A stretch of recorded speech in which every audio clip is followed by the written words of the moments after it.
संत रामपाल जी महाराज एक ऐसे महान संत जिन्होंने अपनी सतभक्ति, तत्व ज्ञान, करुणा और सेवा के बल पर समाज में नई मिसाल कायम की है। संत रामपाल जी महाराज की अगुवाई में उनके सभी सतलोक आश्रमों से समाज कल्याण के अद्भुत कार्यों ने समाज को सुनहरे भविष्य की एक नई उम्मीद दिखाई है। संत रामपाल जी महाराज से नाम दीक्षा लेने के बाद लाखों लोगों की लाइलाज बीमारियां जैसे कैंसर, एड्स आदि ठीक हुई। संत जी के ज्ञान से प्रेरित होकर उनके अनुयायियों ने लाखों यूनिट रक्तदान किया। संत जी ने लाखों बहन बेटियों का दहेज मुक्त विवाह करवाया।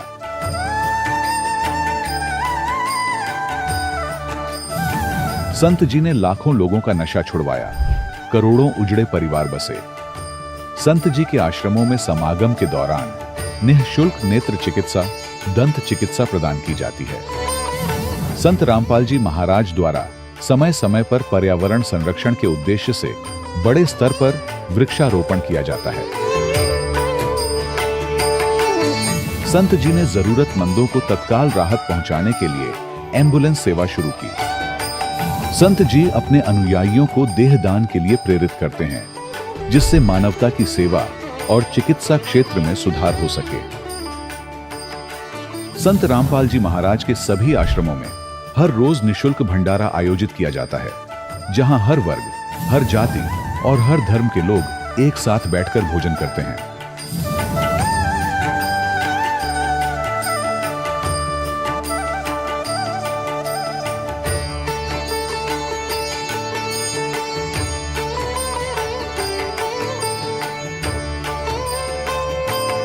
संत रामपाल जी महाराज के आश्रम में हजारों बुजुर्गों को सम्मान और प्यार के साथ जीवन जीने का अवसर मिलता है। उनके खाने, रहने और स्वास्थ्य की पूरी जिम्मेदारी संत रामपाल जी महाराज उठाते हैं। अनाथ बच्चों के लिए संत रामपाल जी महाराज के सभी आश्रम किसी वरदान से कम नहीं। यहाँ उन्हें शिक्षा, संस्कार और भविष्य के लिए बेहतर अवसर प्रदान किए जाते हैं। चाहे बाढ़ हो, भूकंप या महामारी, संत रामपाल जी महाराज और उनके अनुयायी हमेशा ही जरूरतमंदों के लिए सबसे आगे खड़े रहते हैं। कोविड महामारी के दौरान संत रामपाल जी महाराज के आश्रमों से करोड़ों लोगों के लिए भोजन, दवाइयां और जीवन रक्षक सामग्रियां उपलब्ध कराई गई। चाहे गरीब की मदद हो या किसी शोषित और पीड़ित वर्ग के हक और सम्मान की लड़ाई, संत रामपाल जी महाराज ने हमेशा ही उनकी दबी आवाज को सरकारों तक पहुंचाया है और उन्हें उचित न्याय दिलवाने में अहम भूमिका अदा की है। समाज में आध्यात्मिक और सामाजिक मूल्यों के प्रति जागरूकता लाने में संत रामपाल जी महाराज हर कदम पर मानवता के सच्चे सेवक साबित हुए हैं। संत रामपाल जी महाराज का जीवन हमें सिखाता है कि सच्ची सेवा वही है जो निस्वार्थ भाव से की जाए। आइए हम भी इस महान सेवा के कार्य में इस महान संत से जुड़ें और संत रामपाल जी महाराज से नाम दीक्षा लेकर अपने जीवन को धन्य बनाएं।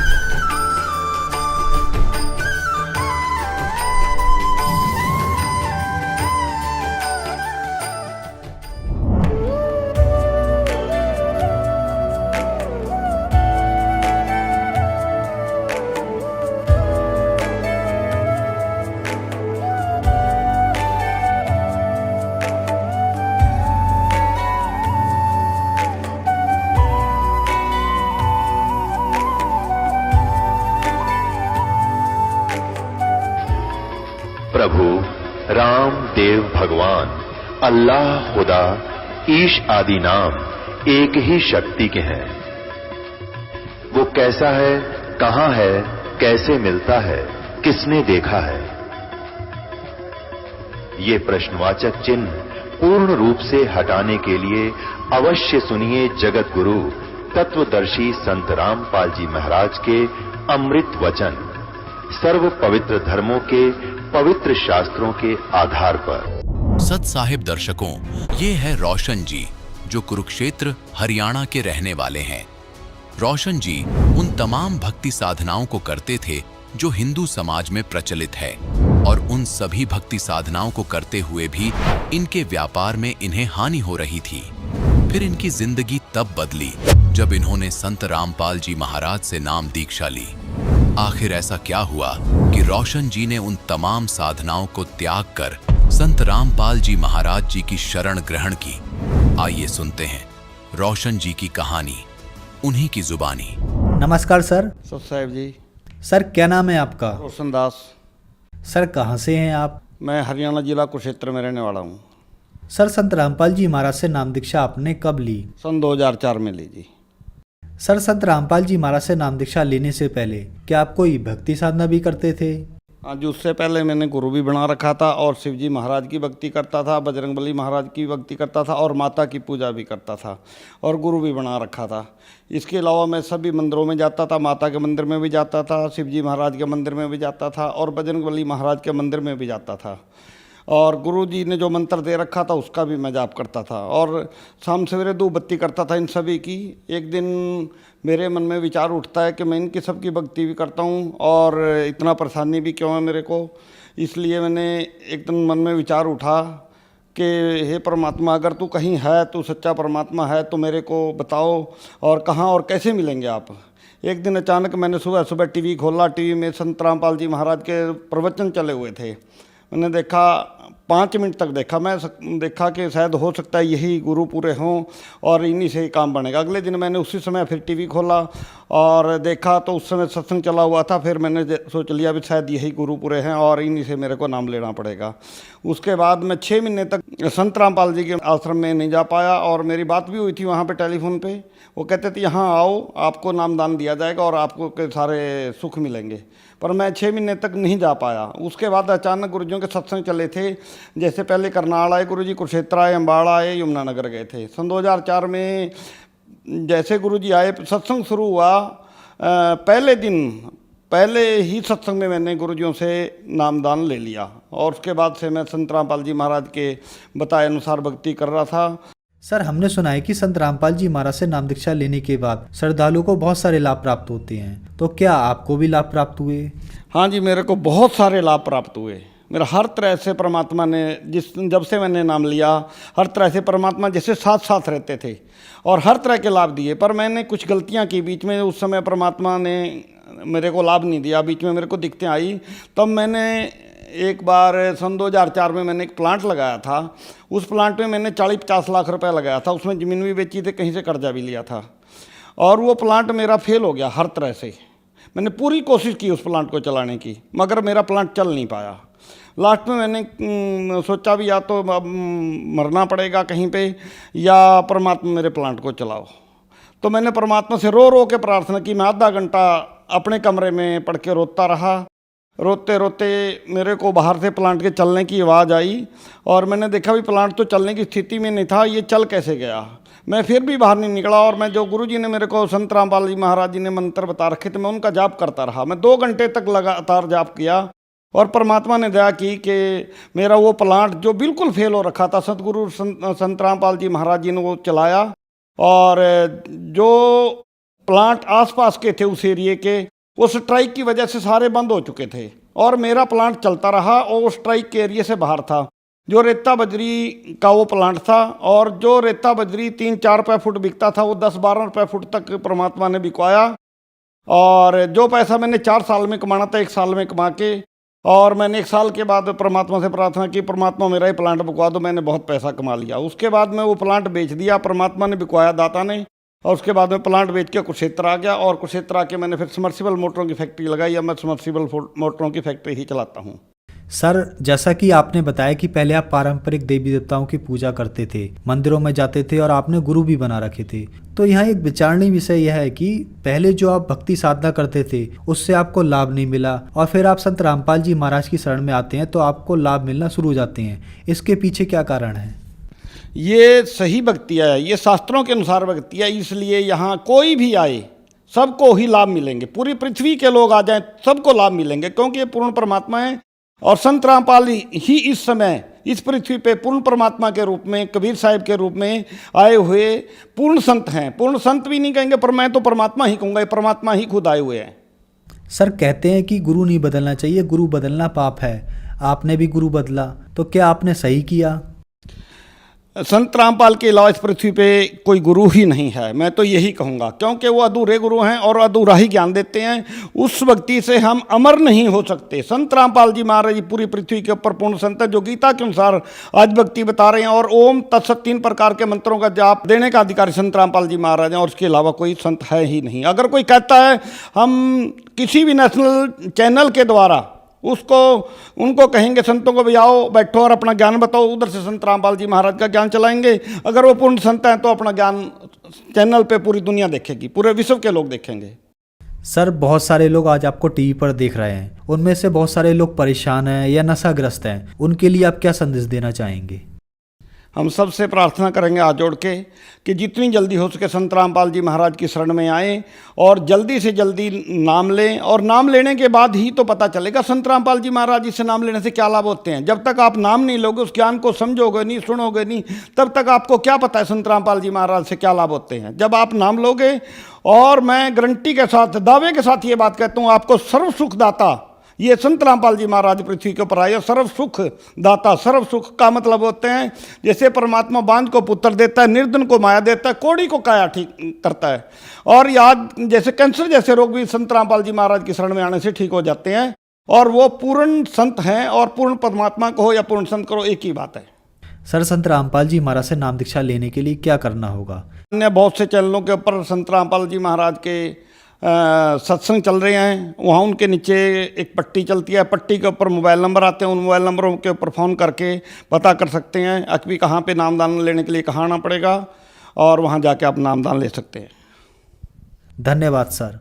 सत साहिब। दर्शकों, अभी आपने सुने संत रामपाल जी महाराज से दीक्षा प्राप्त करके सुखी हुए भक्त के अनुभव। अब देखिए जगत गुरु तत्वदर्शी संत रामपाल जी महाराज के मंगल प्रवचन। अब हम पढ़ेंगे श्रीमद् भगवत गीता अध्याय नंबर 15 के श्लोक नंबर 1 से 4 और 16, 17। इनमें कंसेप्ट क्लियर होगा। देखिएगा, ये 15वां अध्याय ये आपने पढ़ लिया। प्रथम मंत्र, प्रथम श्लोक, ऊर्ध्व मूलम, जड़ तो ऊपर को, नीचे न शाखा। ये संसार रूपी पीपल का वृक्ष, अविनाशी वृक्ष समझो। छंदासी यस्य प्रणानी, यानी जड़ें, शाखा, पत्ते आदि इसके विभाग हैं। और ये तम वेद, जो उसको जानता है, स वेदवित। अब देखो यहाँ है आदि पुरुष परमेश्वर मूल वाले, इन्होंने अधः शाखा का अर्थ गलत किया है, ब्रह्मा रूप मुख्य शाखा कर दिया। नहीं, ये देखो दूसरे श्लोक में 2 बार अधः शब्द है, इसका यहाँ अर्थ किया है इन्होंने। अधः माने, अधः माने नीचे, अधः माने नीचे, स्पष्ट है। अधः माने नीचे, अधः माने नीचे, तो यहां भी अधः ही लिखना था। ये इनको ज्ञान नहीं था, इसलिए विचलित हो जाते थे। ऊर्ध्व मूलम अधः शाखम, ऊपर न जड़ और नीचे को शाखा वाला। यह संसार रूपी पीपल के वृक्ष को अविनाशी कहते हैं। वेद जिसके पत्ते कहे गए हैं, उस संसार वृक्ष को जो पुरुष, जो व्यक्ति मूल सही तत्व से जानता है, जड़ से लेकर सभी भागों को तत्व से जानता है, सही जानता है, स वेदवित, स वेदवित, वह वेद के तात्पर्य को जानने वाला है, अर्थात वो तत्वदर्शी संत है। जिसके विषय में चौथे अध्याय के 34वें श्लोक में कहा है कि तत्वदर्शी संत के पास जाकर परमात्म तत्व के ज्ञान को समझ, उसके बाद जो वो कहे उस तरह करने से फिर वो प्राणी कभी लौट कर संसार में नहीं आते, उनकी जन्म मृत्यु सदा के लिए समाप्त हो जाती है।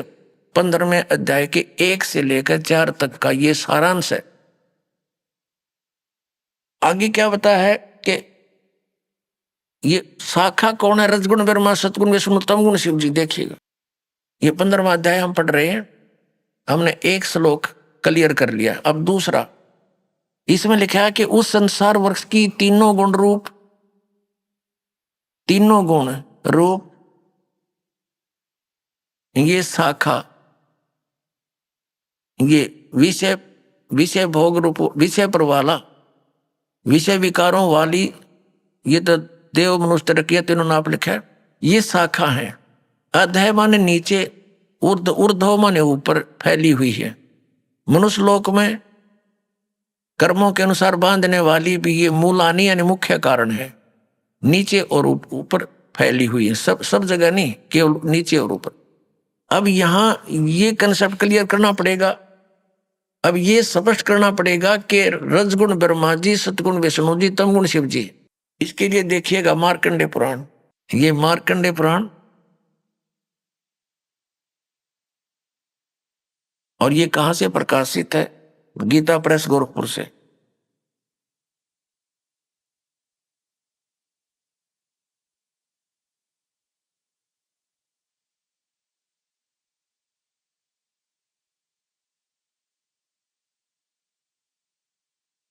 प्रकाशक मुद्रक हैं गीता प्रेस गोरखपुर, गोविंद वन कार्यालय कोलकाता का संस्थान।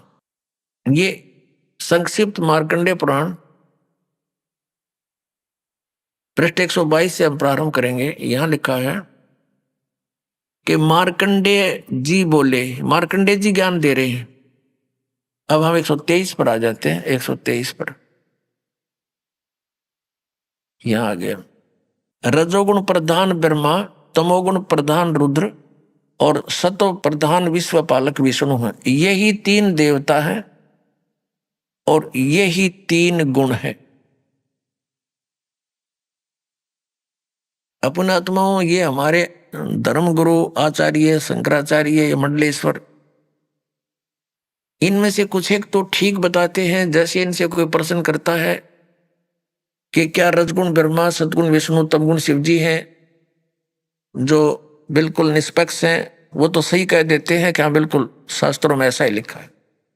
और जो चतुरता दिखाते हैं, अपनी अज्ञानता का प्रतीक देते हैं, वो कहते हैं नहीं, ब्रह्मा विष्णु महेश कोई जड़ थोड़े ही है, और गुण तो जड़ है, लेकिन ये गुणी है, गुण नहीं है, गुणातीत है। बता अकल है इनमें। जैसे मिर्च है और मिर्च का गुण है मुंह जलाना। अब कोई नो कहे क्या मिर्च जो है मुंह जलाती है? वो कहने नहीं, मिर्च मुंह थोड़ा जलाती है, वो तो गुणी है, वो गुणों से रहित है। और मिर्च में गुण तो वही है, मुंह फूकने वाला। तो ऐसे ही ये चतुरता दिखाते हैं, क्योंकि इनका उद्देश्य ही जनता को भ्रमित करके अपना उल्लू सीधा रखना है। इनको जनता से कोई लेना देना नहीं, ऐसे व्यक्तियों को। लेकिन कुछ अच्छे भी हैं जो सच्चाई भी बताते हैं कि शास्त्रों में ऐसा ही लिखा है। शास्त्र आपके रूबरू है और कराते हैं। ये देखिएगा श्रीमद देवी भागवत हिंदी टीका सहित भाग 1, इसमें संस्कृत भी साथ में है।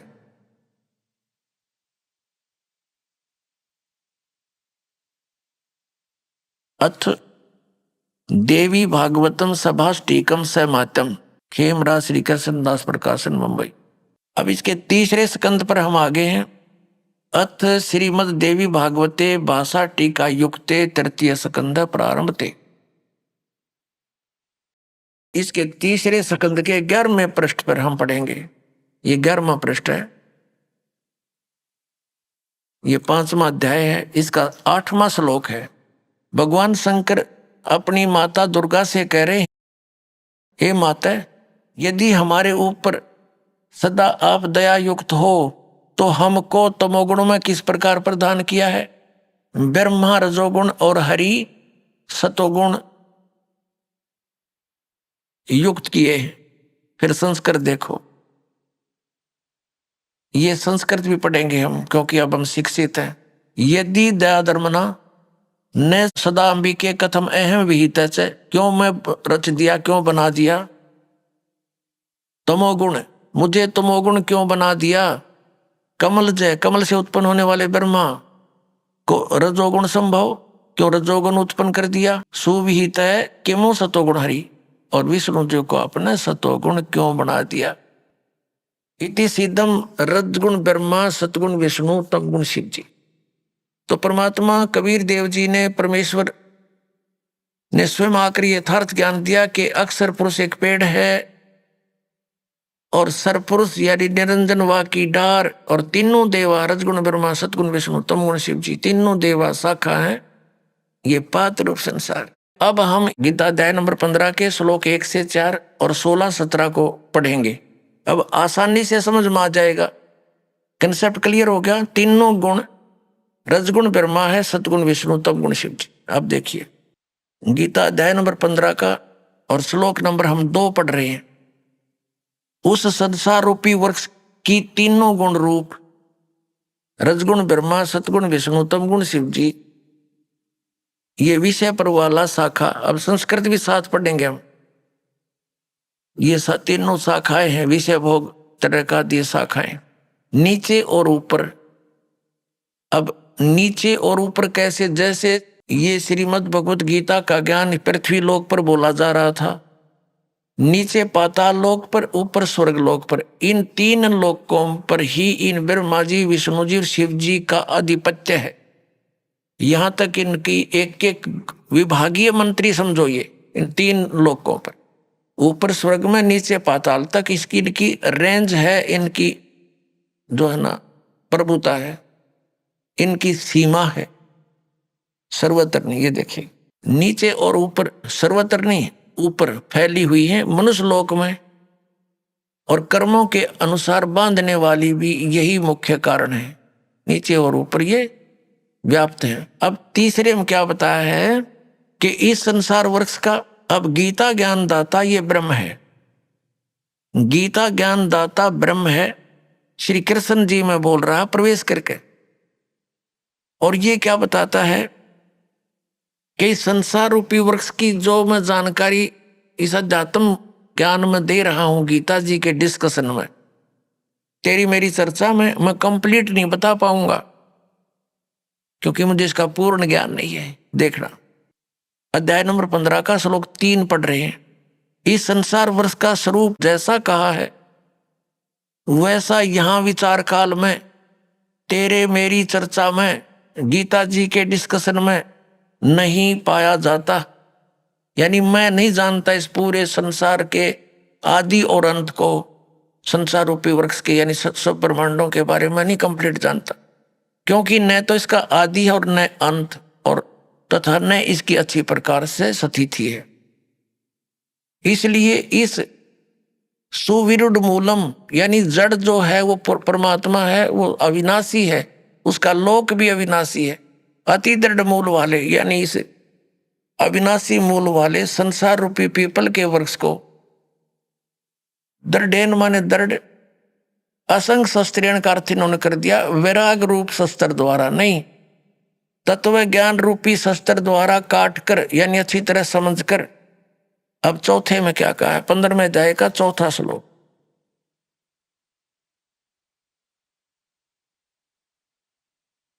उसके पश्चात उस परम पद रूप परमेश्वर को भली भांति खोजना चाहिए, जिसमें गए हुए पुरुष फिर लौटकर संसार में नहीं आते, और जिस परमेश्वर से इस पुरातन संसार रूपी वृक्ष की परिवर्ती विस्तार को प्राप्त हुई है, उसी आदि पुरुष नारायण यानी परम अक्षर ब्रह्म की शरण में मैं हूं। इस प्रकार दृढ़ निश्चय करके उस परमेश्वर का ही मनन और निधि ध्यान करना चाहिए। अब इसमें क्या स्पष्ट हो गया कि गीता ज्ञान दाता कहता है कि मैं कंप्लीट नॉलेज नहीं रखता, और तत्वदर्शी संतों के पास जाकर उनको समझ, उसके पश्चात परमेश्वर के उस परम पद की खोज करनी चाहिए जहां जाने के बाद साधक लौटकर फिर कभी संसार में नहीं आते, यानी उनका पूर्ण मोक्ष होता। गीता ज्ञान दाता अपनी स्थिति स्पष्ट करते हुए गीता अध्याय नंबर 2 के श्लोक 12 में, गीता जी अध्याय नंबर 4 के श्लोक 5 और 9 में, गीता अध्याय नंबर 10 के श्लोक नंबर 2 में स्पष्ट करता है कि अर्जुन तेरे और मेरे बहुत जन्म हो चुके हैं, तू नहीं जानता मैं जानता। इससे सिद्ध है कि ये तो नासवान है, स्पष्ट हुआ। और ये भी स्पष्ट हुआ कि ब्रह्म है जो गीता जी बोल रहा, श्री कृष्ण जी में इसका ओम नाम है, ओम नाम के जाप से ब्रह्मलोक प्राप्ति होती है। ब्रह्मलोक में गए हुए प्राणी भी जन्म मृत्यु में ही रहते हैं, तो ये ब्रह्म की साधना से भी मोक्ष प्राप्त नहीं हो सकता, वो स्थान प्राप्त नहीं हो सकता जहां जाने के बाद साधक कभी लौटकर संसार में नहीं आते। वो कौन है? वो परम अक्षर ब्रह्म की साधना करने से। जैसे गीता जी अध्याय नंबर 4 के श्लोक नंबर 25 से लेकर 30 तक गीता ज्ञानदाता ने कहा है, कोई तो देवताओं की पूजा करता है, कोई केवल तीक्ष्ण व्रत रखता है, जैसे इन अहिंसावादी व्रत रखता है, जैसे मुंह पर पट्टी बांध कर नंगे पैरों घूमना, और कुछ स्वाध्याय ही करते हैं, जैसे गीता जी का नित्य पाठ कर लेना, वेदों का अध्ययन करते रहना। कोई प्राणायाम करता है, कोई केवल हवन यज्ञ ही करते हैं, और सभी अपनी साधनाओं को पापनाशक जानते हैं। यदि उनको ये पता चल जाए कि ये पापनाशक नहीं है तो सब कोई ना करे उनको। ये साधक उसी समय तक उस साधना को कर रहा है जब कोई इसका पता नहीं कि सही नहीं है, तब छोड़ देगा उसी दिन। तो इसके लिए बताया कि चौथे अध्याय के 32वें श्लोक में कि इस प्रकार की जो 25 से लेकर और 30 तक जिन श्लोकों में जानकारी दी है, इस प्रकार की बहुत सारे धार्मिक यज्ञों की, धार्मिक अनुष्ठानों की जानकारी सच्चिदानंद घन ब्रह्म की वाणी में विस्तार से कही गई है। अब सच्चिदानंद ब्रह्म की वाणी, क्योंकि वो परमात्मा सतलोक से चलकर आता है, अपने मुख कमल से उपदेश देता है, ज्ञान सुनाता है, वो सूक्ष्म वेद होता है, वो तत्व ज्ञान होता है। तो वो तत्व ज्ञान है, उसके अंदर बहुत विस्तार के साथ ये अध्यात्म मार्ग बताया गया है, अध्यात्म ज्ञान कहा गया है। अब देखिएगा अध्याय नंबर 4 पर ले चलते हैं आपको पहले थोड़ा सा। श्रीमद् भगवत गीता अध्याय नंबर 4 और श्लोक नंबर 25 में दूसरे योगीजन देवताओं का पूजन रूप यज्ञ मन धार्मिक अनुष्ठान भली भांति किया करते हैं, पर उपासते यानी पूजन करते हैं, और अन्य योगीजन ब्रह्म साधना करते हैं, इसका यह अर्थ है। और 26 में कहा कि अन्य योगीजन सरोत्र आदि समस्त इंद्रियों को संयम रूप अग्नि में हवन किया करते हैं, दूसरे शब्द आदि करते रहते हैं। ये समस्त विषयों को इंद्रिय रूप यज्ञ अग्नि में हवन किया करते हैं। 27 में लिखा है कि दूसरे योगीजन इंद्रियों की संपूर्ण क्रियाओं और प्राणों की समस्त क्रियाओं को ज्ञान से प्रकाशित आत्म संयम रूप अग्नि में हवन किया करते हैं, यानी कुछ तो अपने इंद्रियों को ही संयम करने में लगे रहते हैं। 28 में कहा है कि कई पुरुष द्रव्य संबंधी यज्ञ करते हैं, यानी कि तब भंडारे कर दिए, कांबड़ बांट दिए हैं, कोई मंदिर बनवा दिया, इस तरह करते रहते हैं, और कुछ तपस्या करते रहते हैं। तो कहने का भाव ये है कि अब हम 32 पर आते हैं, अपने मतलब की बात लेते हैं। ये गीता अध्याय नंबर 4 के श्लोक नंबर 32 में क्या कहा है? इसमें क्या है कि एवं बहुविधा यज्ञा वितता ब्रह्मणे मुखे, ये ब्रह्मणे शब्द लिखा है, यह इन्होंने अनुवाद गलत कर दिया। कर्मजान विदितान सर्वान एवं ज्ञातवा विमोक्ष से। इस प्रकार और भी बहुत तरह के यज्ञ माने धार्मिक अनुष्ठान ब्रह्मणे मुखे, इन्होंने वेद की वाणी में कर दिया, ये गलत कर दिया। यहां देखिएगा अध्याय नंबर 17 के और श्लोक नंबर 23 में यही ब्रह्मणे शब्द है इसके अंदर। श्रीमद् भगवत गीता अध्याय नंबर 17 का श्रीमद् भगवत गीता और श्लोक नंबर 23 में ओम तत्सत इति निर्देश है ब्रह्मणे तिर्विद समर्थ है ब्राह्मणा तेन वेदा च यज्ञा च विहिता पुरा। इसका अनुवाद इन्होंने क्या कि ओम तत् सत सत, ओम तत्सत ऐसे ही है। 3 प्रकार का ब्रह्मणे माने सच्चिदानंद घन ब्रह्म का नाम कहा है। ब्रह्मणे का अर्थ सच्चिदानंद घन ब्रह्म समझो। अब यहां जाते हम फिर गीता जी के चौथे अध्याय के हम फिर 32वें श्लोक में आते हैं। 32वें श्लोक में अब ये ब्रह्मणे जो मुख्य लिखा है इन्होंने यहां गलत अनुवाद कर दिया। इस प्रकार बहुत तरह के यज्ञ सच्चिदानंद घन ब्रह्म की वाणी में विस्तार से कहे गए। ये तत्व ज्ञान है सच्चिदानंद घन ब्रह्म, यानी परम अक्षर ब्रह्म सतपुरुष कबीर साहब सतलोक से चलकर आते हैं और अच्छी आत्माओं को मिलते हैं, तत्व ज्ञान बताते हैं, फिर उनके द्वारा बोली गई कबीर वाणी लिपिबद्ध कर ली जाती है। तो उस कबीर वाणी में यानी सच्चिदानंद घन ब्रह्म की वाणी में जो उनके मुख कमल से बोली गई है, उसमें वो ज्ञान सब धार्मिक अनुष्ठानों की जानकारी पूर्ण रूप से विस्तार से कही गई है। वो तत्व ज्ञान है। उसको जानने के बाद फिर सभी कर्मों से मोक्ष प्राप्त हो जाता है। फिर चौथे अध्याय के 34वें श्लोक में कहा है, देखिएगा, ये देखना, चौथे अध्याय का 32वां श्लोक कंप्लीट पढ़ते हैं, अब समझ में आएगा। इस प्रकार और भी बहुत तरह के यज्ञ माने धार्मिक अनुष्ठानों की जानकारी, ये सच्चिदानंद घन ब्रह्म की वाणी पढ़ना, इसको ये गलत लिखा, ब्रह्म माने वेद नहीं हो सकता, ब्रह्म न सच्चिदानंद घन ब्रह्म की वाणी यानी परम अक्षर ब्रह्म की वाणी, इसको तत्व ज्ञान भी कहते हैं, मैं विस्तार से कहे गए हैं। उन सब को तू कर्म जान यानी नाम उठत नाम बैठत नाम सोत जाग बे, काम करते करते दैनिक कर्म करते करते उनका उसमें साधना होती है। कर्म जान शारीरिक मन इंद्रिय और शारीरिक क्रियाओं द्वारा संपन्न होने वाले हैं, वो उसमें लिखा हुआ काम करते करते क्रियाएं करते हैं। कर्म योग के द्वारा संपन्न होते हैं वो सब क्रियाएं। इस प्रकार तत्व से जानकर उनके अनुष्ठान द्वारा तू कर्म बंधन से सर्वथा मुक्त हो जाएगा। अपने आत्माओं चौथे अध्याय के 34वें श्लोक में बताया वो तत्व ज्ञान को, ये चौथे अध्याय का श्रीमद् भगवत गीता, ये 34वां श्लोक है। उस ज्ञान को जो सच्चिदानंद घन ब्रह्म ने यानी परमेश्वर ने स्वयं आकर जो ज्ञान दिया, सूक्ष्म वेद, वो तत्व ज्ञान वो उसकी वाणी में लिखा होता है। और वो तत्व ज्ञान केवल वो संत ही जानते हैं जो उससे परिचित है। वो तत्व ज्ञान और तत्वदर्शी संत गीता ज्ञान से अन्य ज्ञान रखता है। यदि तत्व ज्ञान की जानकारी ब्रह्म को होती तो एक अध्याय और लिख देता, उसको ये ज्ञान नहीं था। अब यहां देखो, अब 34 में कहा, गीता अध्याय नंबर 4 के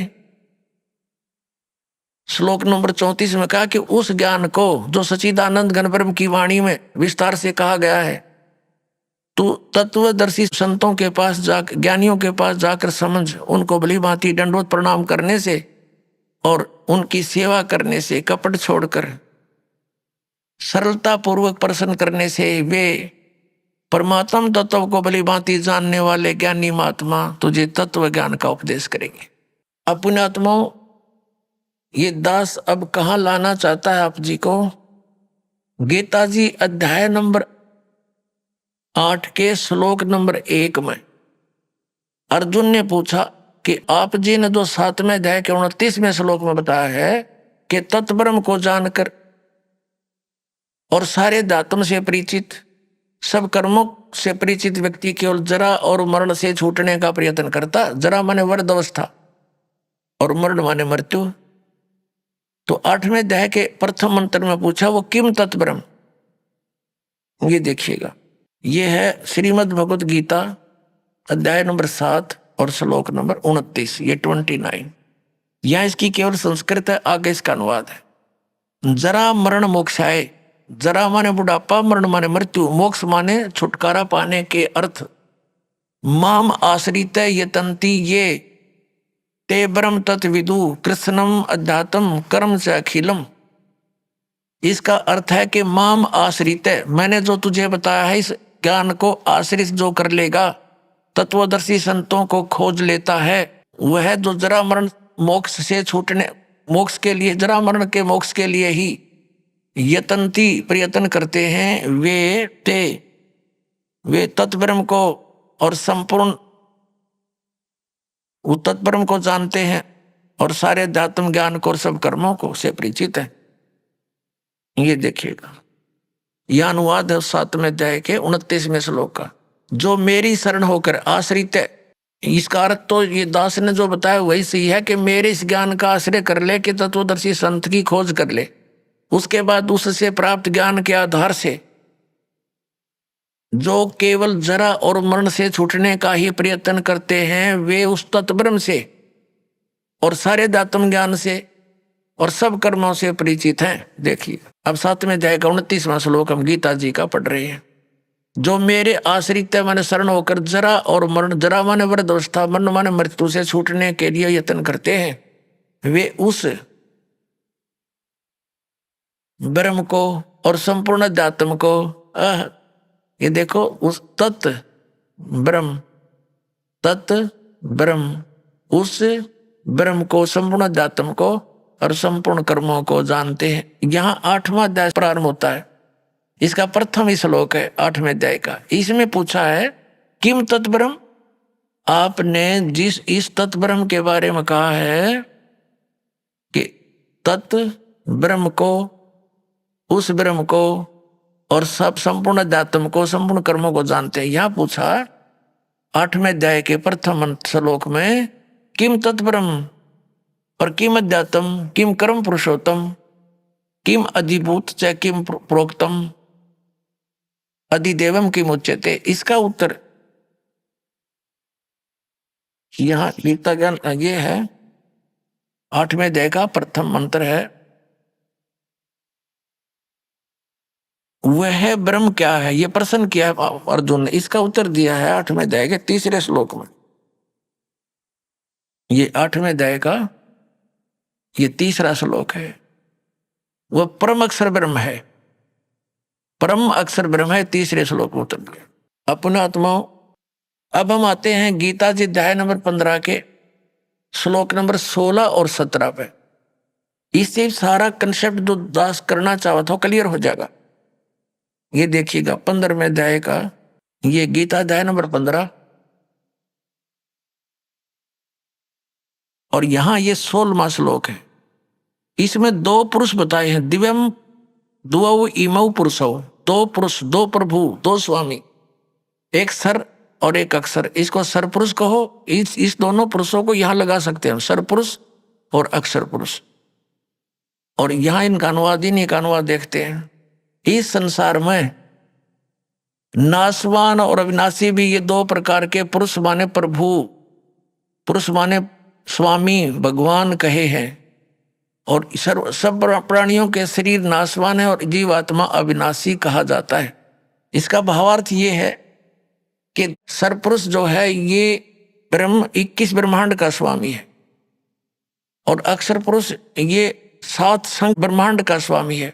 ये दोनों भी और इनके अंतर्गत जितने प्राणी हैं सब नासवान है, लेकिन जीवात्मा तो किसी की भी नहीं मरती, वो तो विषय ही अलग है।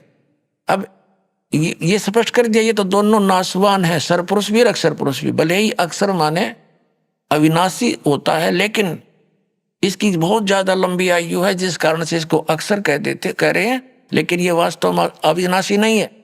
इसका कंसेप्ट 15वें अध्याय के 17वें श्लोक में स्पष्ट कर दिया कि उत्तम पुरुष है तू अन्य और परमात्मा इति उदाहरते। देखना 15वें अध्याय का हमने 16वां पढ़ लिया, 17वां पढ़ेंगे। उत्तम पुरुष है तू अन्य, परमात्मा इति उदाहरते। यह लोग तरम आविष्य विभर्ति अवय ईश्वर है। उत्तम पुरुष यानी श्रेष्ठ परमात्मा तो इन दोनों से कोई अलग है। 2 पुरुष 16वें में कहे उनसे अन्य है, और जो तीनों लोकों में प्रवेश करके सबका धारण पोषण करता है।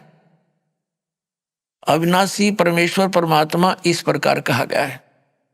अपने आत्मा, अभी आपने उल्टा लटका हुआ संसार रूपी वृक्ष देखा, ये देखिएगा, ये उल्टा लटका हुआ संसार रूपी वृक्ष है और इसके ऊपर न जड़ नीचे को तीनों गुण रूपी शाखा है। तो जड़ से ही पूरे वृक्ष को आहार मिलता है। तीनों गुणों में, तीनों लोकों में प्रवेश करके सबका धारण पोषण ये मूल रूपी परमात्मा परम अक्षर ब्रह्म ही सब संसार का धारण पोषण करता है। ये संसार रूपी वृक्ष है। संसार रूपी वृक्ष की जो मूल है परम अक्षर ब्रह्म, ये देखो श्रीमद् भगवत गीता अध्याय नंबर हम 15 का और श्लोक नंबर हम ये 17वां पढ़ रहे हैं। उत्तम पुरुष है तू अन्य, परमात्मा इति उदाहरते।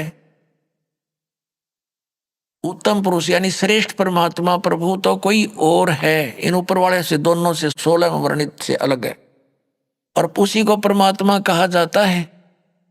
यह लोक त्रयम अविषय विवर्ती, जो तीनों लोकों में प्रवेश करके सबका धारण पोषण करता है, वो वास्तव में अविनाशी भगवान है, वो अविनाशी परमात्मा है। ये देखिए, उत्तम पुरुष है तो अन्य परमात्मा, उत्तम पुरुष तो पुरुषोत्तम, उत्तम पुरुष यानी पुरुषोत्तम सही भगवान तो कोई और ही है जो तीनों लोकों प्रवेश करके और सबका धारण पोषण करता, वो है अविनाशी परमात्मा। वास्तव में अपने आत्मा जो दास निष्कर्ष निकालना चाह रहा अब निकल रहा है। अब जो प्रसंग चला था कि विष्णु जी तो कह रहे हैं मैं दुर्गा से ऊपर किसी को नहीं मानता, मेरे आध्यात्मिक ज्ञान के जितना मुझे है, मेरे ज्ञान में दुर्गा से ऊपर कोई भगवान नहीं। और दुर्गा, वो विष्णु जी कह रहे हैं मैं दुर्गा की भक्ति करता रहता हूं, और हमारे आचार्य शंकराचार्य कहते हैं ये अपने स्वरूप की भक्ति करते हैं, ये किसी की भक्ति नहीं करते। कोई कह कुछ राम की भक्ति करता है, राम श्री शंकर की करता है। ये इनकी दंत कथा लोकवेद था। अब दुर्गा जी ने स्पष्ट कर दिया, वो कहती है ब्रह्म की पूजा करो, मेरी पूजा भी छोड़ दो। उसका ओम नाम है, ओम नाम के जाप से ब्रह्म लोक प्राप्ति होगी। गीता जी ने स्पष्ट कर दिया कि गीता ज्ञानदाता ब्रह्म है, उसका एक ओम अक्षर है, उसकी साधना करने वाला ब्रह्मलोक में जाता है। ब्रह्मलोक में गए हुए प्राणी फिर जन्म मृत्यु में आते हैं, ये सथाई मोक्ष नहीं। अब गीता ज्ञानदाता 18वें अध्याय के 62वें श्लोक में और गीता अध्याय नंबर 15 के 1 से 4 में और 18वें अध्याय के 62 और 66 में, इन श्लोकों में ये स्पष्ट कर रहा कि उस परमेश्वर की भक्ति करनी चाहिए, उस परम अक्षर ब्रह्म की, जो 8वें अध्याय के 3रे श्लोक में जिसके विषय में कहा, उसकी भक्ति करनी चाहिए। उसकी साधना करने से प्राणी कभी लौटकर संसार में नहीं आता, परमेश्वर के उस परम पद की प्राप्ति हो जाती है।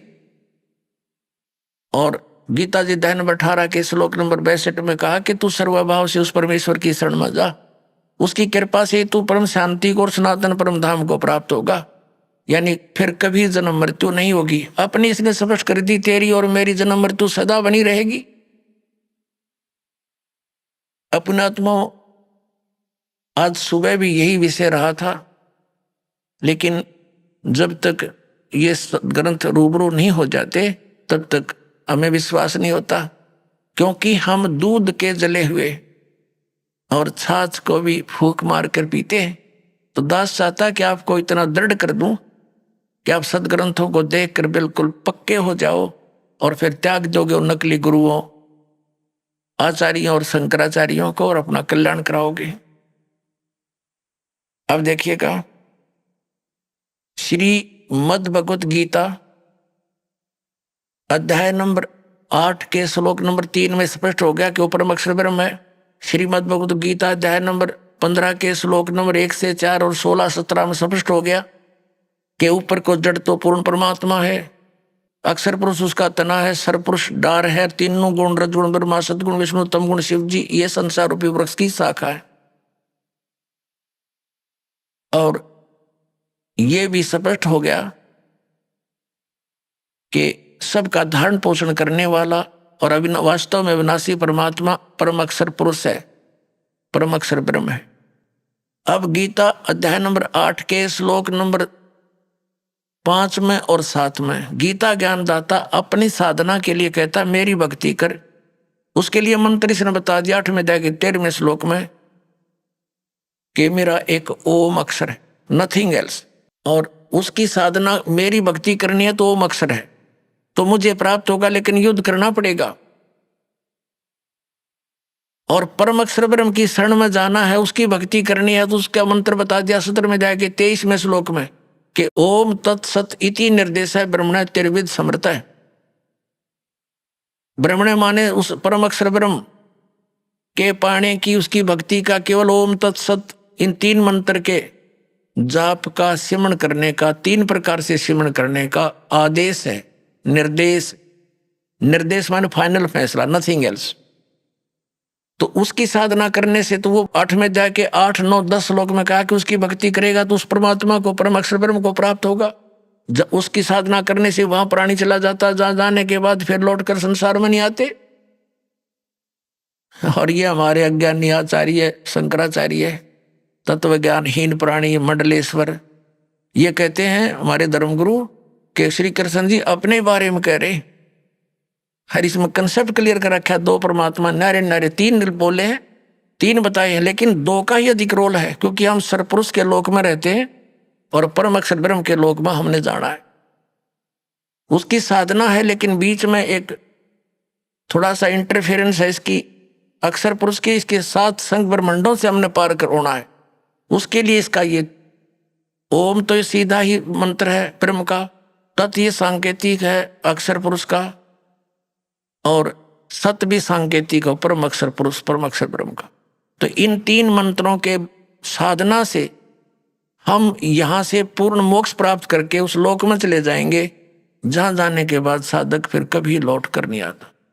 तो ये इस पूरी श्रीमद् भगवत गीता का निष्कर्ष आपके सामने, आप थोड़ा संकेत दिखा और देता हूं, देखिएगा।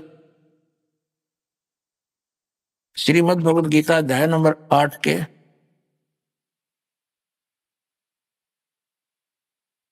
गीता अध्याय नंबर 8 का हमने यहां तक पढ़ लिया था कि वह परम अक्षर ब्रह्म है। ये तीसरे श्लोक में वह परम अक्षर ब्रह्म है जो गीता ज्ञान दाता से अन्य है।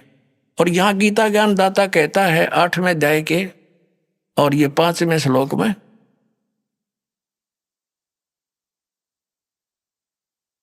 पांचवें श्लोक में, कि जो पुरुष अंत काल में मुझे ही स्मरण करता हुआ शरीर त्याग कर जाता है वह साक्षात मेरे रूप को प्राप्त होता है। साक्षात रूप नहीं, मद भावम याति, मेरे वाले भाव में को प्राप्त होता है, इसमें कोई संशय नहीं। अब 7वें श्लोक में क्या कहा है 8वें अध्याय के में, 8वें अध्याय के गीता जी और 7वें में क्या कहा कि इसलिए अर्जुन तू सब समय में मेरा स्मरण कर और युद्ध भी कर। युद्ध तो करना पड़ेगा, मेरी शरण में रहेगा तो, और मुझ में अर्पण किए हुए मन बुद्धि से युक्त होकर निसंदेह मुझे ही प्राप्त होगा। अब 8वें में और 9वें में ये स्पष्ट कर दिया है। अभी आपने सुने संत रामपाल जी महाराज के मंगल प्रवचन। आइए अब सुनते हैं संत रामपाल जी महाराज से नाम दीक्षा लेकर सतभक्ति करके अद्भुत लाभ प्राप्त करने वाले अनुयायी के विचार। दर्शकों, यदि आप नरेला दिल्ली के निवासी कमल किशोर जी की कहानी सुनेंगे तो आपको अपनी पारंपरिक भक्ति साधना पर संदेह होने लगेगा, क्योंकि पारंपरिक भक्ति साधना करते हुए भी कमल जी को अनेकों कष्ट हुए। कमल जी साईं बाबा को इष्ट रूप में पूजते थे। इतनी भक्ति साधना करते हुए भी इन्हें बवासीर जैसी गंभीर बीमारी थी, जिसके इलाज के लिए ये बड़े से बड़े डॉक्टर के पास जा चुके थे। जब विज्ञान से समाधान होते हुए नजर नहीं आया तो इन्होंने माता वैष्णव देवी के मंदिर का दरवाजा खटखटाया, लेकिन अफसोस वहां से भी इन्हें राहत नहीं मिली। कमल जी का कहना है कि इन्हें राहत तब मिली जब इन्होंने संत रामपाल जी महाराज की शरण ग्रहण की। आज ये दुनिया को बता रहे हैं कि संत रामपाल जी महाराज ही पूर्ण संत हैं। आइए जानते हैं कि कमल जी ऐसा क्यों कह रहे हैं। सुनते हैं कमल जी की कहानी उन्हीं की जुबानी। सर नमस्कार। नमस्कार जी। क्या नाम है जी आपका? मेरा नाम कमल किशोर है सर। कमल जी कहाँ से आए हैं आप? मैं नरेला दिल्ली का रहने वाला हूँ। सर आपसे जानना चाहेंगे, संत रामपाल जी महाराज जी की शरण में आने से पहले आप क्या भक्ति साधना करते थे? भक्ति साधना तो सर जी यही करते हैं, जैसे घर के देवी देवताओं की पूजा करना, मंदिरों में जाना, तीर्थ स्थानों पर जाना। मैं साईं बाबा को ज़्यादा इष्ट मानता था। मैं साईं बाबा की भक्ति ज़्यादा करता था। हर डेली मतलब साईं बाबा के मंदिर में जाना, मत्था टेकना, माला पहनाना और अपना प्रसाद बांटना, साईं बाबा को इष्ट मान के मैं इनकी भक्ति ज़्यादा करता था। तो फिर संत रामपाल जी महाराज जी की शरण में कैसे आए? बंदी छोड़ सतगुरु रामपाल जी महाराज की शरण में मैं ऐसे आया, जैसे मैं भक्ति करता रहा, साधना करता रहा, जो हमारे घर के करते रहते हैं देवी देवताओं की, साईं बाबा की मैं ज़्यादा करता था, इष्ट मानता था। तो मैं उनकी भक्ति करते करते हुए भी करता रहा। फिर अचानक शारीरिक प्रॉब्लम हो गई, शरीर में कुछ परेशानी होगी, फिर भी मैं साईं बाबा के मंदिरों में जाना नहीं छोड़ा। मैंने साईं बाबा की खूब भक्ति करी, लेकिन वो भक्ति करते करते मेरे शारीरिक में इतनी दिक्कत आने लगी कि मैं और कोई रास्ता नहीं मिल रहा था। मैं डॉक्टर के पास भी गया, वहाँ भी दिखाया, वहाँ भी कोई इलाज नहीं हुआ। डॉक्टर ने दवाई देते रहे तो ठीक रहा, दवाई छोड़ते ही मेरे वो दिक्कत फिर शुरू हो गई। तो मैं ढूंढता रहा, रास्ता ढूंढता रहा, कोई ऐसा परमात्मा में कोई ऐसी शक्ति है जो मुझे ठीक कर सके। तो मैं ठीक कहीं भी नहीं हुआ, दवाइयाँ छोड़ी, फिर दिक्कत शुरू हो गई। फिर मैं जैसे ही अपना हमारे पड़ोस में संत रामपाल जी महाराज के पुराने भगत रहते हैं जो 10-15 साल से संत रामपाल जी महाराज की शरण में जुड़े हुए हैं। तो मैं जैसे ही बीमार था तो मैं वैष्णो देवी भी गया, प्रोग्राम बना फैमिली वाले लोग साथ, भाई वैष्णो देवी जाना है, तो मैं वैष्णो देवी भी गया, चलो वहाँ जाके ठीक हो जाऊँगा, माता रानी सुनेगी। हम पैदल चढ़ते गए, पैदल चढ़ाई करी, पैदल उतरे, बहुत परेशानी हुई। लेकिन घर पे आके जैसे मैं प्रसाद लाया वैष्णो देवी का, जो अपना प्रसाद होता है अखरोट वगैरह का, वो मैं लाया, हम अपने पड़ोस में देने गया। वो पड़ोस में देने गया तो संत रामपाल जी महाराज की दोपहर की रामायणी चल रही थी, तो मैं सुन रहा था, मेरे को बहुत अच्छी लगी। तो जैसे ही मैं उनके घर प्रसाद देने गया, उन्होंने कहा भाई बैठो, कहाँ से आए हो? मैं वैष्णो देवी गया था, माता रानी गया, तो मैं आपको प्रसाद देने आया हूँ। तो वो बोले जी हम प्रसाद नहीं लेते हैं। मैं जी ऐसे कौन से गुरु जी हैं जो प्रसाद ही मना करते हैं देवी देवताओं का? तो उन्होंने कहा जी हम प्रसाद नहीं लेते हैं।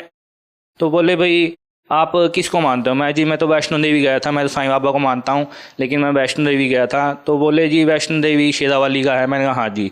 कहते हैं जी शेरावाली का पति कौन है? तो मेरे को एकदम अचंभा लगा, भाई शेरावाली का ही पति कोई है? तो उन्होंने कहा जी हाँ शेरावाली का पति है, इसलिए वो 16 श्रृंगार करती है। मैं चलो जी, मेरे को तो ध्यान नहीं, शेरावाली का तो कोई पति नहीं है जी, इनको सब माता माता कहते हैं, भाई ये जगत की माता है, भाई ये माता ही है, शेरावाली का पति कौन है? लेकिन मुझे वो उसका जवाब नहीं मिला। तो मैं प्रसाद देने लगा, उन्होंने कहा नहीं हम प्रसाद नहीं लेंगे। तो फिर मुझे जैसे दिक्कत थी, तो उन्होंने कहा भाई तुझे क्या प्रॉब्लम है? तेरा शरीर पहले तू बहुत काफ़ी तगड़ा था, तेरा शरीर भी अच्छा था, क्या होता जा रहा है, कमज़ोर होता जा रहा है। तो मैंने उनको अपनी बात बताई, मुझे ऐसे ऐसे दिक्कत है शारीरिक। तो मैं वैष्णो देवी गया, डॉक्टर को भी दिखाया, वैष्णो देवी गया, लेकिन मैं ठीक नहीं हो रहा हूँ। तो उन्होंने कहा जी आप सारी जगह घूम लिए, हमारी कहने से एक बार संत रामपाल जी महाराज जी से नाम दीक्षा लेके देखो, अगर आप ठीक हो जाओ तो नाम रखना, अगर आप नहीं ठीक हो तो नाम मत रखना। मैं जी ऐसे कौन से संत है? बहुत गुरुओं के मैंने ज्ञान सुना था टीवी पे, भाई कोई कृष्ण जी के बारे में बता रहा है, कोई राम कथा सुना रहा है, कोई हनुमान जी की कथा सुना रहा है। भाई ये कौन से संत है जो भगवानों से हटकर कबीर साहिब को भगवान मानते हैं? हम तो 6ठी 7वीं में पढ़ते जब सोचे थे भाई कबीर साहिब के दोहे सौ सुने थे हमने, भाई कबीर जी एक कवि थे। लेकिन हमारे को संत रामपाल जी महाराज की शरण में आने के बाद लगा कबीर साहिब ही पूर्ण परमात्मा है, सबके मालिक जो एक हैं वही कबीर साहिब ही है। सर आपको जो बीमारियां थी, जिस बीमारियों को ठीक करने के लिए आप कभी साईं बाबा के मंदिर जाते थे, कभी वैष्णो देवी आप जाते थे, आपने ऐसा क्यों नहीं किया कि किसी डॉक्टर को अपनी बीमारी को दिखाया? क्योंकि संतों से नाम लेने से या मंदिरों में जाने से कैसी बीमारियां ठीक हो सकती है? सर डॉक्टरों को तो बहुत दिखाया, हमारे वहाँ फेमस डॉक्टर है, डॉक्टर टुटेजा डॉक्टर है, बहुत बड़े डॉक्टर है, मैंने उनको भी दिखाया, बट दवाई लेता रहा। जैसे मैंने आपको कहा पहले भी कि मैं मेडिसिन लेता रहा तो मैं ठीक रहा। जैसे ही मेरी मेडिसिन एक दिन भी छोड़ दी तो मुझे वो प्रॉब्लम फिर शुरू हो जाती। प्रॉब्लम क्या थी आपको? मुझे शारीरिक प्रॉब्लम थी, मुझे पाइल्स थी जी, बवासीर जिसको बोलते हैं, मुझे बहुत ज़्यादा थी, बहुत ज़्यादा। मतलब जब तक मैं बैठा रहता मुझे बहुत ज़्यादा ब्लडिंग होती थी, बहुत ज़्यादा, जिसके कारण मैं बहुत कमज़ोर हो चुका था, मेरा शरीर पूरा ख़त्म हो चुका था। तो मैं डॉक्टरों के पास गया, डॉक्टरों ने कहा भाई दवाई लेते रहो ठीक हो जाओगे। खूब पैसा लगाया, दवाई ली, लेकिन मैं ठीक नहीं हुआ। सर आप पढ़े लिखे हैं, क्या आप इस बात पे विश्वास करते हैं कि किसी संत से नाम दीक्षा लेने से कोई बीमारी ठीक हो सकती है? क्योंकि डॉक्टर के पास ही जाना जरूरी होता है ना, कोई बीमारी ठीक करनी है तो। डॉक्टर भी देखो जी भगवान के ही भेजे हुए हैं, भाई दवाइयाँ वो देते हैं तो उससे ठीक हो जाते हैं। लेकिन जब डॉक्टर हार मान लेते हैं, वो भी जब ही कहते हैं जी भगवान आपकी वो देखेगा, अब तो हमने जो इलाज था हमने कर दिया। एक रिलेटिव थे, खास फ्रेंड थे मेरे, लेकिन उन्होंने भी काफ़ी अच्छे बहुत बड़े डॉक्टर थे वो दिल्ली में, तो उनसे मैंने पूछा तो उन्होंने कहा भाई बहुत कमज़ोर है, तो क्या हुआ तेरे को? मैं जी ऐसे भाई ऐसे ऐसे दिक्कत हो रही है डॉक्टर साहब मुझे। तो बोले भाई इसका एक ही ऑपरेशन है इलाज, और कोई इलाज नहीं है। आप ऑपरेशन करवाओगे ठीक हो जाओगे, ऑपरेशन नहीं करवाओगे तो आप दवाई लेते रहोगे ठीक रहोगे, दवाई छोड़ दोगे आपकी ये प्रॉब्लम फिर शुरू हो जाएगी। लेकिन मैंने कहा भाई मैं ऑपरेशन तो नहीं करवाऊँगा। कहते इसके बाद कोई इलाज नहीं है, ऑपरेशन ही करवाना पड़ेगा आपको। मैं ठीक है चलो मैं ऑपरेशन के लिए देखता हूँ।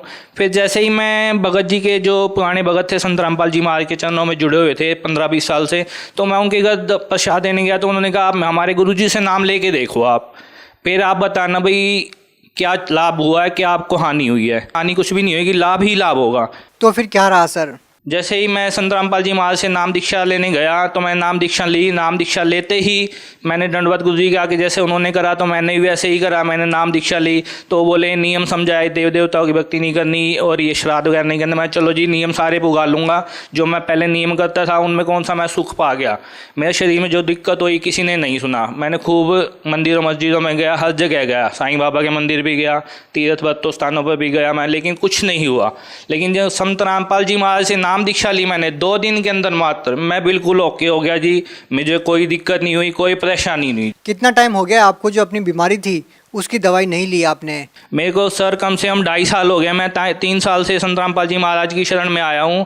अप्रैल 2017 में मैंने नाम दीक्षा ली, उसके 3 दिन बाद ही मैं बिल्कुल ओके होने लगा हूँ जी। आज बिल्कुल मैं ठीक हूँ। मुझे 2.5-3 साल हो गए, मैं बिल्कुल बंदी छोड़ सतगुरु रामपाल जी महाराज की शरण में लगा हुआ हूँ और मैं बिल्कुल ठीक हूँ। और क्या लाभ मिले सर?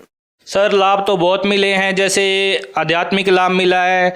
मुझे पता लगा भाई भगवान है कौन। अब मैं साईं बाबा को जैसे मानता था तो मैं मानता था भाई साईं बाबा सबके मालिक एक साईं बाबा ही हैं। लेकिन जब हम संत रामपाल जी महाराज की शरण में हमने उन गुरु जी ने हमारे को वेदों को पुराणों को खोल के दिखाया, गुरु ग्रंथ साहिब को, कुरान शरीफ को, बाइबल को, गीता खोल के दिखा भाई सबका मालिक एक कबीर परमात्मा है, पूर्ण ब्रह्म यही है सारी सृष्टि की रचना। उनका प्रमाण सारे सदग्रंथों में, सभी धर्मों के सदग्रंथों में खोल के दिखाया भाई ये परमात्मा है। जब ही मैंने माना हाँ संत रामपाल जी महाराज बिल्कुल ठीक कर रहे हैं। संत रामपाल जी महाराज ने सारे वेदों खोल के उंगली रख रख के पृष्ठ दिखाए, अध्याय दिखाए, देखो ये लिखा हुआ है, ये कबीर भगवान है, ये कबीर अल्लाह है, कबीर खुदा है, कबीर गॉड है। तो जब भी मैंने माना संत रामपाल जी महाराज ने सत्य साबित कर दिया भाई सबका मालिक जो एक है वो कबीर साहेब ही है। और लाभ बहुत मिले जी। जैसे मैंने अपना 2 व्हीकल ले रखा था तो मैंने किस्त मेरी आनी थी 2 तारीख को, तो मैंने 28 तारीख को बैंक में बैलेंस चेक करा, 4,500 रुपये थे। किस्त मेरी आनी थी 2,800 रुपये, तो मैंने उसमें से 3,000 रुपये निकाल लिए सर। तो कुछ बैलेंस कम हो गया। मैं चलो कोई बात नहीं, अभी 3-4 दिन है, मैं बैलेंस और डलवा दूंगा। अभी जो काम मेरे के लिए मैंने बैलेंस निकाला है तो मैं उसको पहले काम कर लेता हूँ, फिर किस्त दिलवाऊंगा बाकी। फिर मैंने एक दिन बीत गया, दूसरे दिन मुझे याद आई वो 2 तारीख आने वाली है, मेरी किस्त आने वाली है, मैं अपने बैंक में बैलेंस जमा करवाऊँ। तो मैं जैसे ही कैश जमा करवाने गया बैंक में तो बैंक बंद था, इसी वजह से 3-4 दिन की छुट्टी थी, बैंक बंद था। तो मुझे टेंशन हो गई, परमात्मा बंदी छोड़। मैंने आपके चरणों में दंडवत प्रणाम किया, हाथ जोड़ा, गुरु जी महाराज आप ही देखोगे, किस्त बाउंस हो गया, किस्त बाउंस होगी, चेक बाउंस हो गया तो सारा ट्रैक मेरा ख़राब हो जाएगा। लाभ मुझे ये मिला जैसे मेरा बैंक बैलेंस बढ़ा हुआ मिला। जैसे ही मेरा बैलेंस लो था फिर मैं जैसे गुरुजी के आगे हाथ जोड़े, गुरुजी परमात्मा ने एकदम मन के अंदर प्रेरणा करी, बेटा अपना बैंक बैलेंस चेक करो एक बार एटीएम से। मैंने जैसे एटीएम से अपना बैलेंस चेक करा तो मेरा बैलेंस बढ़ा हुआ मिला। जहाँ मेरा बैलेंस 1000 रुपये होना चाहिए था, जो मैंने पहले देखा था 1000 रुपये करीब था, लेकिन जहाँ मैंने दोबारा चेक करा तो मेरा बैंक बैलेंस 4000 रुपये हो गया। बंदी छोड़ सतगुरु रामपाल जी महाराज की इतनी दया हुई।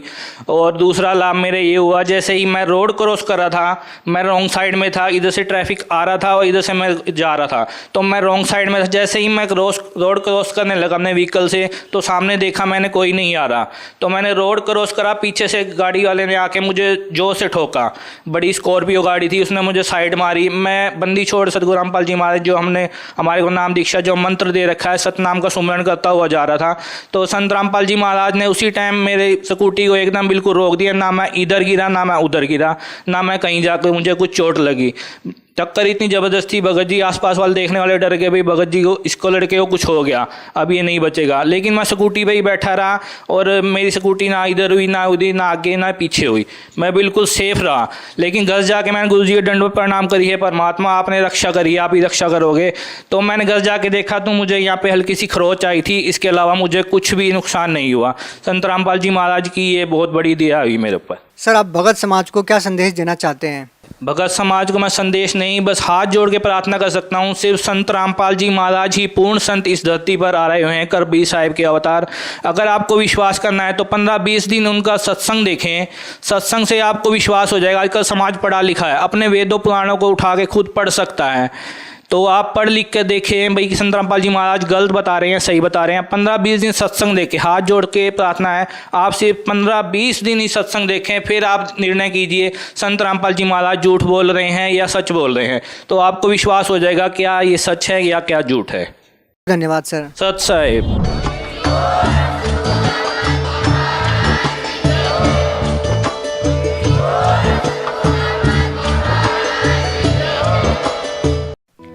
आप सुन रहे थे जगत गुरु तत्वदर्शी संत रामपाल जी महाराज के मंगल प्रवचन। अधिक जानकारी के लिए संपर्क करें।